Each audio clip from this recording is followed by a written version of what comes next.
I'm Siobhan Lynch. People call me Trish. And I'm here with Sean Malone from the Foundation for Economic Education. Sean, why don't you tell us a summary of who you are and what brings you to this type of discussion? Well, as Trish said, I'm Sean. I'm the Director of Media at the Foundation for Economic Education, and I am responsible there for producing pretty much every piece of video, visual, auditory content that FEE produces. A lot of times now I'm even involved in, web redesigns, and pretty much anything that's creative that goes on at the foundation is something that I have my hand in to some degree or another. And I think I'm here right now to talk about my series Out of Frame, wherein I talk about movies and TV shows and comic books, and talk about the ideas in political philosophy, economics, and just generally the themes of that content. And I think we're going to talk about Captain Marvel, if I'm not mistaken. Yes. So your most popular video to date is on the morality of Captain Marvel. It went into Civil War and a bunch of storylines in the Marvel Universe. Were you expecting that to blow up as fast as it did?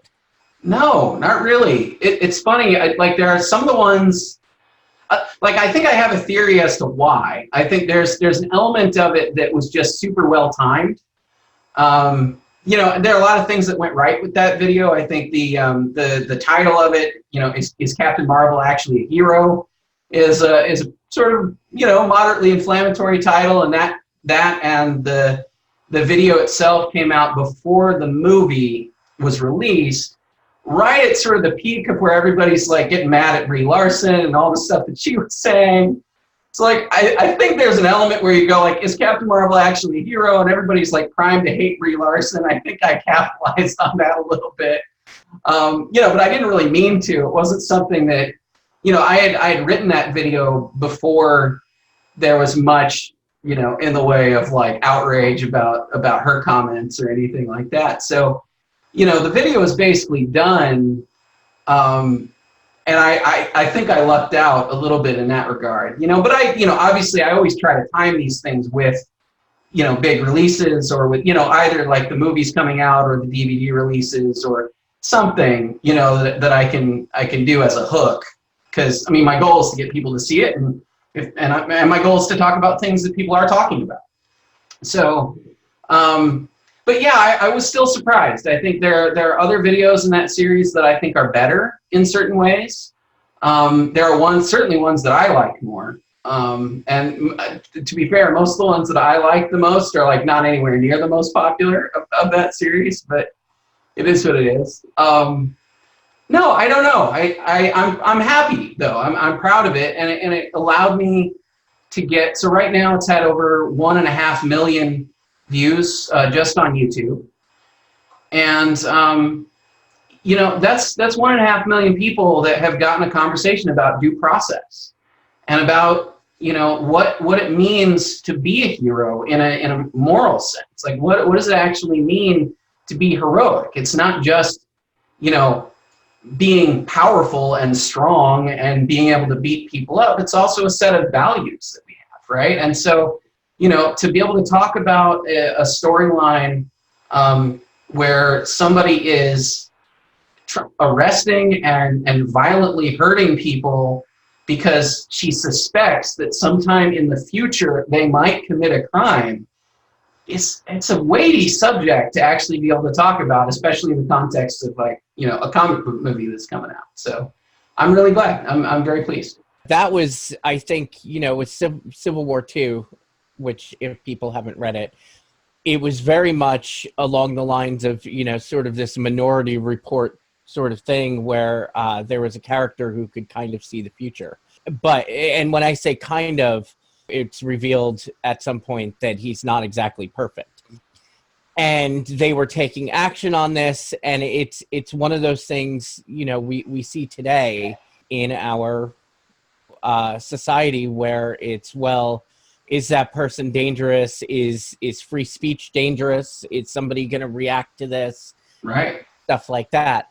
It also seems a common trend in comics today is to include more female, Black, brown.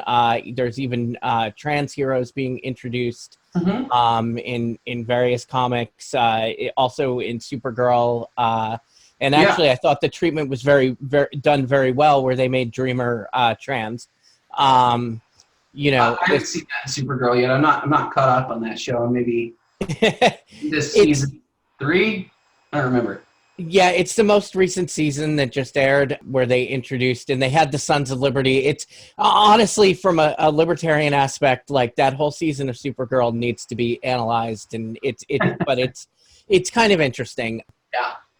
But the social justice movement obviously is trying to create more equity and fairness through cultural change. And we have Title IX, which is part of a law that attempts to make government more fair and says, no person in the United States shall, on the basis of sex, be excluded from participation or be denied benefits or be subjected to discrimination under any education program or activity receiving federal financial assistance. How do you feel about the implementation of Title IX, and how would you change it, or maybe, get rid of it? How would you replace it? What would you do to kind of fix those issues? So I don't know if I have a fix necessarily. And by the way, I will, right up front on this question, I will defer quite a bit to my friend Robbie Swaby, who's at Reason. He's written about these issues quite a bit.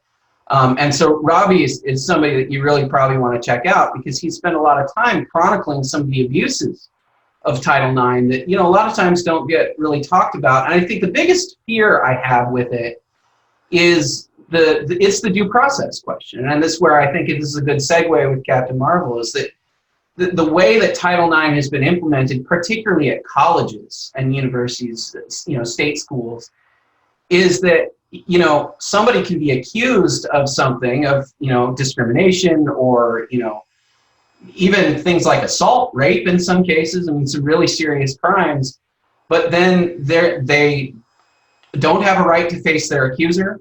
They don't have a right to any kind of judicial review or judicial process that's involved in this. A lot of times they're not, because it's not a legal proceeding in a lot of cases, it doesn't require that a lawyer is present. And the standards of evidence are incredibly low, right? And so, some of this is changing a little bit. I don't remember what Betsy DeVos recently made some changes to Title IX to try to introduce some due process back into that world a little bit, but I don't really know much about it, so I can't really speak to whether or not that her policies are actually going to do that or not. But that would be the thing that I would want, most to make sure, is that it's good to try to have a fair system and not have, especially on the state level, you really don't want any kind of discrimination on sex or gender, race, any, sexuality, any of that kind of stuff. But also you need to actually have processes that are fair, right? The processes themselves have to be fair. And so, accusing somebody, banning them from a university, kicking them out of school, and then, you see this with, we were talking about the social justice activist kind of thing too, is, the doxing and the cancel culture and the deplatforming, all that stuff, where you're trying to boot people not just out of Twitter, but like out of their jobs, right? And a lot of these things have happened, and there are many, many examples of this, where, the outrage mob gets rolling and kind of steamrolls over a lot of people who we find out later did nothing wrong, or did nothing that aren't even the right people in some cases. There are cases where the mob kind of goes after people who aren't even the ones that they think, because they got the wrong Twitter handle or the wrong Facebook account or whatever. And, these things can cause a lot of damage to people. So I would say, and maybe this is a broader thing than Title IX, but it's just, as a culture, I think we need to really care about due process. And I think we need to care about that not just in the context of government, but I think we should care about it as individuals and as a culture. Like, we should care that we are not rushing, to destroy somebody's character or destroy somebody's career or their job before we have all the facts, before we have allowed them to have a moment to even process that they're being accused of something. I mean, I think there's a lot of these things that are, not just dangerous on a governmental level, and they are exceptionally dangerous there because people go to jail, they get killed, But also, I think it's important that, like, we actually have a little bit of humility as individuals and say, look, I wasn't there. I don't know what happened. Before I destroy this person, before I jump into a mob destroying this person, let me take a step back and ask, what happened? Let's assess the facts first. And I am a little worried that and I don't know if this is a Title IX thing or not, but I am worried that the way that this stuff gets implemented is at the detriment of due process, I guess I would say.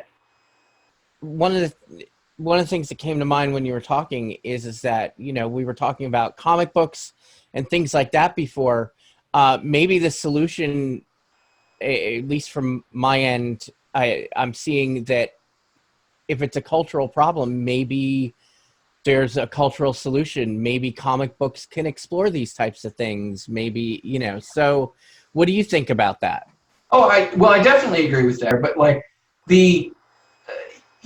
again, movies and comics and stories in general, right? Stories are the way that we communicate values to people. And I think that's something that, the sort of the academic world and the libertarian world in particular has really not understood fully. I think there's a lot of this sense that we can just make an argument, and if that argument is sound, then people will agree and they will change the way that they think. But that's not really how people think, right? Like, people don't think in formal syllogisms. They think in story, and they think about how the themes of that story and the and they think about how much they identify with the characters in that story and how believable the situations are in that story. And I always want to be clear with people too, believable does not mean that people in your story can't fly. It means that the rules are consistent and that the way that people behave, given whatever the universe is, and this is why sci-fi and fantasy and stuff actually is really great for introducing morality concepts. It's that the people in those stories actually are behaving the way that they would given the conditions. I mean, it's amazing to me when I get comments sometimes on out of frame videos where people say like, oh, this is just a dumb comic book. Why are you talking about the values and ideas in this book? And I'm like, because this is what we've done since the beginning of humanity, is like tell fantastical stories. Like Aesop's fables are about foxes and, dogs and like animals that can't talk. They're about frogs and scorpions and, like we realize that we don't live in a world where scorpions are talking to frogs. That's not a thing. But we also understand that we can identify with the character in the story and then extract out the allegory from that, and we do that with comic books. Like comic books are modern mythology, right? They're larger than life gods that come to Earth for some purpose, and some of them are nefarious and evil, and some of them are great. And so sorry, I'm rambling now a little bit, but I mean, or maybe soapbox grandstanding here a little bit. But the reality is that like the only way that we're going to shift the way that culture thinks about certain ideas is by participating in the things that people enjoy reading and watching and all of those cultural things. So yeah, I mean, I definitely think that that's going to be a major part. Like I now that said, I also think that being clear about what the rules are too, on a political sense, that matters too. But when we're talking about changing the way that people actually feel about ideas, feel about free speech, we have to engage in the culture. That's the only way that we're going to do it. And I do it right now on sort of both ends, because I produce, without a frame, I do more or less criticism. I mean, it's commentary and criticism on existing work, but also I'm constantly producing new stuff. So you know, and I produce documentaries and animated videos and you know, and write stuff, and I do about as much as I can given my human limitations. But if I could do more, I absolutely would, for sure. Thank you, Sean, for joining us today. I'm Trish Lynch from PolitiPeeps. Sean, how can we find you on the internet? You can find me at fee.org/shows, youtube.com/feeonline, instagram.com/feeonline, pretty much anything at feeonline, or at citizena.tv. So thank you, Sean. Again, I'm Trish Lynch, and this is PolitiPeeps. Like, share, subscribe, ring the bell for notifications of new content. Thank you very much.